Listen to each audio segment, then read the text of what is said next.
Hello friends, എല്ലാവർക്കും സുമീസ് കിച്ചണിലേക്ക് സ്വാഗതം. ഇന്ന് നമ്മൾ സേമിയ കൊണ്ട് എങ്ങനെ കേസരി ഉണ്ടാക്കുന്നതെന്ന് നോക്കാം. അതിനുവേണ്ടി ഞാനിവിടെ 1 കപ്പ് സേമിയ എടുത്തു വെച്ചിട്ടുണ്ട്. അതുപോലെ തന്നെ 1/2 കപ്പ് പഞ്ചസാര, കുറച്ച് കാഷ്യൂനട്ട്സും കിസ്മിസും എടുത്തു വെച്ചിട്ടുണ്ട്. അതേപോലെ നെയ്യ്, വെള്ളം, പിന്നെ കളറ്. ഇത് നിർബന്ധമില്ല, എന്നാലും ഒരു ഭംഗിക്ക് വേണ്ടി നമ്മൾ ചേർക്കുന്നു. ഓറഞ്ച് കളറാണ്, ഓറഞ്ച് റെഡ് കളറാണ് ഞാൻ ചേർക്കുന്നത്. അതേപോലെ തന്നെ 2 ഏലക്ക പൊടിച്ചു വെച്ചിട്ടുണ്ട്. ഇനി എങ്ങനെയാണ് നമുക്ക് ഇത് ഉണ്ടാക്കുന്നതെന്ന് നോക്കാം. നമുക്ക് ആദ്യം തന്നെ റവ ഒന്ന് വറുത്തെടുക്കണം. അതിനുവേണ്ടി ഞാനൊരു പാത്രം അടുപ്പത്ത് വെച്ചിട്ടുണ്ട്. ഇതിലേക്ക് നമുക്ക് നെയ്യ് ഒഴിച്ചു കൊടുക്കാം.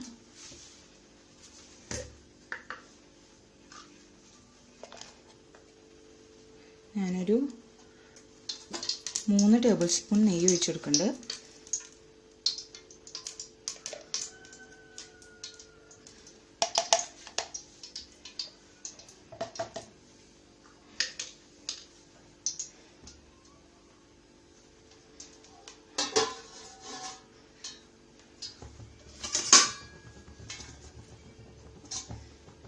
ഇതിലേക്ക് നമുക്ക് സേമിയ ഇട്ട് കൊടുക്കാം. 1 കപ്പ് സേമിയാണ് ഞാൻ ഇവിടെ എടുത്തിക്കണേ.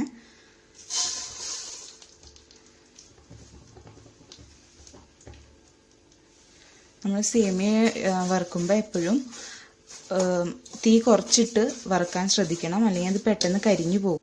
ഇതൊരു ഗോൾഡൻ ബ്രൗൺ ആവണ വരെ നമുക്കിത് വറുത്തെടുക്കാം. ഇപ്പം നമ്മുടെ സേമിയയുടെ കളറ് മാറി വന്നിട്ടുണ്ട്, ഒരു ഗോൾഡൻ ബ്രൗൺ ആയി വന്നിട്ടുണ്ട്. ഇനി നമുക്കിത് മാറ്റി വയ്ക്കാം വേറൊരു പാത്രത്തിലേക്ക്.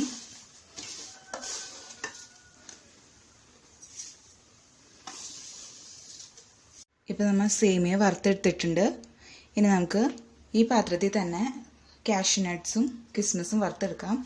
ഈ പാത്രത്തിലേക്ക് നമുക്ക് 1 ടീസ്പൂൺ നെയ്യ് ഒഴിച്ചു കൊടുക്കാം.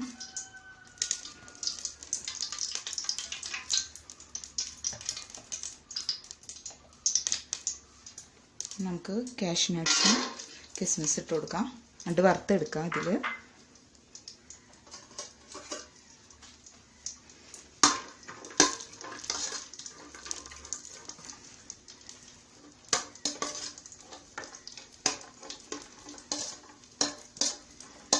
ഇത് പെട്ടെന്ന് ഉണ്ടാക്കിയെടുക്കാൻ പറ്റുന്നൊരു സ്വീറ്റ്സ് ആണ്. കുട്ടികൾക്കും അതേപോലെ മുതിർന്നവർക്കും ഒരേപോലെ ഇഷ്ടപ്പെടുന്നത് ഒന്നാണ്. കാഷ്യൂനട്ട്സും മുന്തിരിയൊക്കെ നമുക്ക് നന്നായി വറുത്ത് കിട്ടിയിട്ടുണ്ട്. ഇത് നമുക്ക് വേറെ പാത്രത്തിലേക്ക് മാറ്റി വയ്ക്കാം.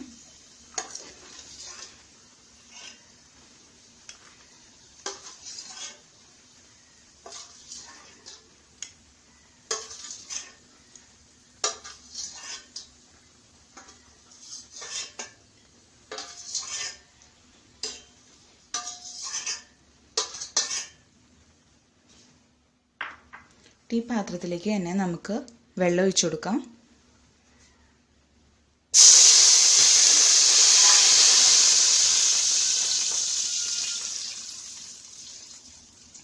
ഞാനിവിടെ 1 കപ്പ് സേമിയയ്ക്ക് 1/4 കപ്പ് വെള്ളമാണ് എടുത്തിരിക്കുന്നത്. ഇത് നന്നായിട്ട് തിളച്ച് വരട്ടെ. ഇപ്പം നമ്മുടെ വെള്ളം നന്നായി തിളച്ച് വന്നിട്ടുണ്ട്. ഇതിലേക്ക് നമുക്ക് സേമിയ ഇട്ട് കൊടുക്കാം. നമ്മൾ വറുത്ത് വെച്ചിരിക്കുന്ന 1 കപ്പ് സേമിയ ഇതിലേക്ക് ഇട്ട് കൊടുക്കാം. ഈ സേമിയ ഇതിൽ കിടന്ന് നന്നായിട്ട് വേവണം. അതേപോലെ ഈ വെള്ളം നന്നായി വറ്റിയും വേണം. വറ്റി കഴിഞ്ഞിട്ട് വേണം നമുക്ക് പഞ്ചസാര ചേർത്ത് കൊടുക്കാൻ.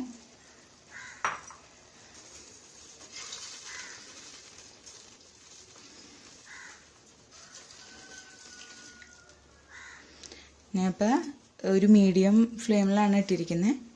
ഇത് നന്നായിട്ട് വെന്ത് വരട്ടെ. വെള്ളം വറ്റി കഴിയുമ്പോൾ നമുക്ക് പഞ്ചസാര ചേർത്ത് കൊടുക്കാം.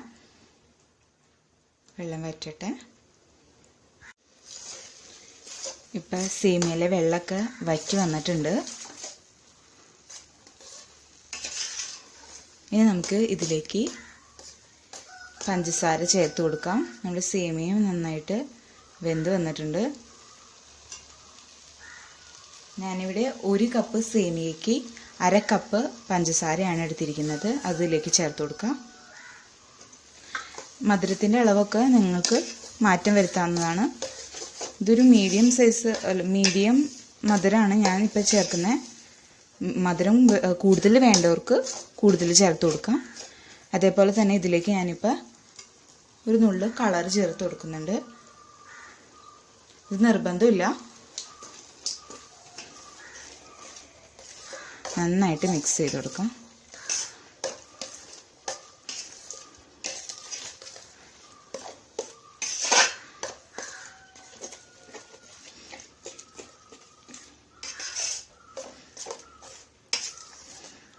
മധുരമൊക്കെ സേമിയയിൽ നന്നായിട്ട് പിടിക്കണം.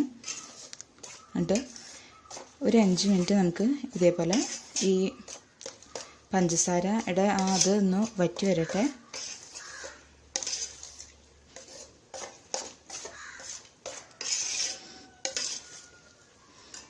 നമുക്ക് ഏലക്ക 2 ഏലക്കയാണ് ഞാൻ പൊടിച്ച് വെച്ചിരിക്കുന്നത്, അതും ചേർത്ത് കൊടുക്കാം.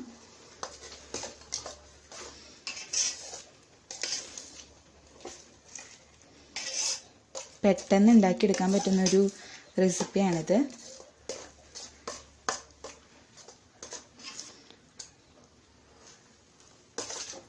ഇത് കുറച്ചും കൂടി കട്ടയായി വരട്ടെ.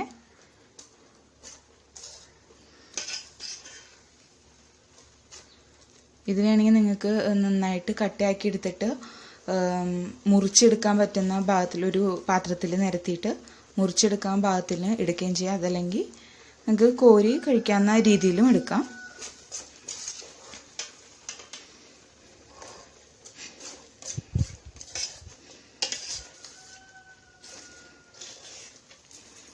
ഇനി നമുക്കിതിലേക്ക് നമ്മൾ നേരത്തെ വറുത്ത് വെച്ചിരിക്കുന്ന കാഷ്യൂനട്ട്സും കിസ്മിസും ചേർത്ത് കൊടുക്കാം.